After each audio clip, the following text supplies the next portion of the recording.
series-produced sports car in the world, because we did the CCXR, we called it the Flower Power Car at the Geneva Motor Show, 1 year before the Tesla Roadster, which was the second environmentally conscious sports car in the world. So, and I remember the big brands like Porsche, Ferrari, and the Kim Bayar stand at Geneva Motor Show. What are you guys doing? No one cares about this. It's not important. And I said, well, you know, it's maybe not, but we have this fuel at every petrol station in Sweden, and it's around the world becoming more and more of a thing back then. And you get more power, so why not? Like, why not? Yes. Right? What's not to like?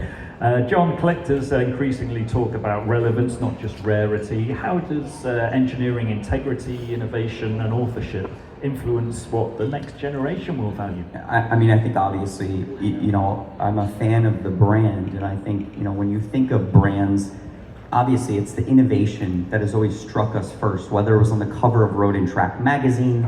You know, I'll never forget reading Road and Track when the Roof Yellowbird first did, you know, 211 miles per hour. Those are innovative, important moments. Same with Koenigsegg, breaking numerous speed records, you know, production car records. So innovation is terribly important. But I really believe today, people are connected to brands on a personal level.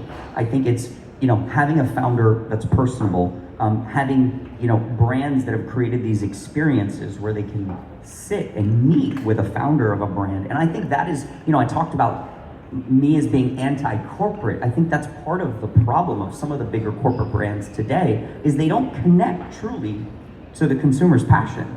And I think that's a beautiful thing. Obviously, if a founder is still here, a race driver, an engineer is still here. But I think it's super important, and I think it's this perfect balance. And then, you know, when you think of innovation, it really is a form of art.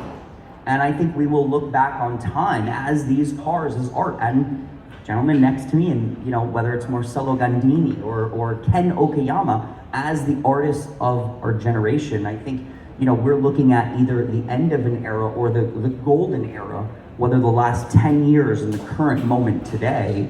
And we'll see how manufacturers and brands will evolve and change. I mean, I think the CC850 is probably the best modern car produced today, but there's a very small list. I mean, I love the Gordon Murray product, I love the CC850, but again, these are innovators that connect with the consumer, and there's the experience side, and that's priceless today. Yeah, let's move on to